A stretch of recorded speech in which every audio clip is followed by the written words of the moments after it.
جبکہ نبی علیہ الصلوۃ والسلام کا اخلاق دیکھیے کہ اس آدمی نے نماز میں گفتگو کی ہے اور آپ نے ڈانٹا نہیں ہے، برا بلا نہیں کہا، یہ نہیں کہا کہ تجھے نماز کے آداب کا علم نہیں ہے۔ اگر نماز کا علم نہیں ہے، نماز کے مسائل نہیں جانتے تو مسجد میں کیا لینے آئے ہو؟ اور آج مسجد کے بوڑھوں کا رویہ بچوں کے ساتھ کیا ہوتا ہے؟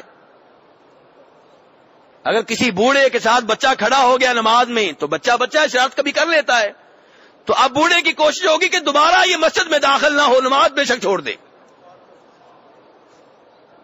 یہ کیا ہے؟ کیا نبی علیہ الصلوۃ والسلام مسجد میں بچوں کو لے کر نہیں آتے تھے؟ لے کر آتے تھے۔ آپ نے بطور امام بچے کو اٹھا کے، اپنی نواسی امامہ کو اٹھا کے مسجد نبوی میں نماز پڑھائی ہے۔ نسائی شریف کھول کر دیکھیے، صحیح حدیث ہے۔ اور صحابی یہاں تک کہتے ہیں کہ بچی کو جب اٹھتے تو اٹھا لیتے، جب رکوع سجدے میں جاتے نیچے بٹھا دیتے، بار بار اٹھاتے، بار بار زمین پہ رکھتے۔ اور آج ہماری مسجد میں کوئی بچے کو لے کر آئے، بچ جائے گا؟ نبی علیہ السلام بخاری شریف کی حدیث فرماتے ہیں کہ میں کئی دفعہ نماز پڑھانے کے لیے کھڑا ہوتا ہوں، میرا دل چاہتا ہے کہ لمبی نماز پڑھاؤں، پھر مجھے بچے کے رونے کی آواز آتی ہے، میں سوچتا ہوں کہ اس کی ماں کے دل کے اوپر کیا گزر رہی ہوگی، میں نماز کو مختصر کر دیتا ہوں۔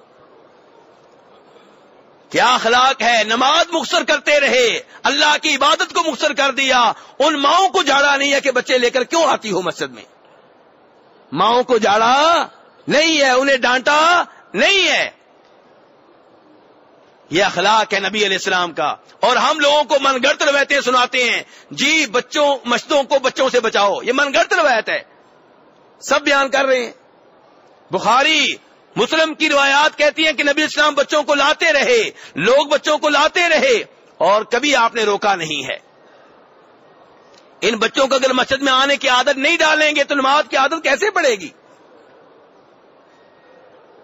بچہ شرارتی ہے تو اسے سمجھائیں، آج آپ سمجھائیں، کل وہ سمجھائے گا، آہستہ آہستہ ٹھیک ہو جائے گا۔ کوئی زیادہ شرارتی ہے، حد سے زیادہ، تو ٹھیک ہے، اس کا باپ پیچھے کھڑا ہو جائے یا وہ اس کو نہ لے کر آئے، لیکن سب بچوں کے اوپر پابندی لگا دینا، پھر اس بچے کی تربیت کون کرے گا؟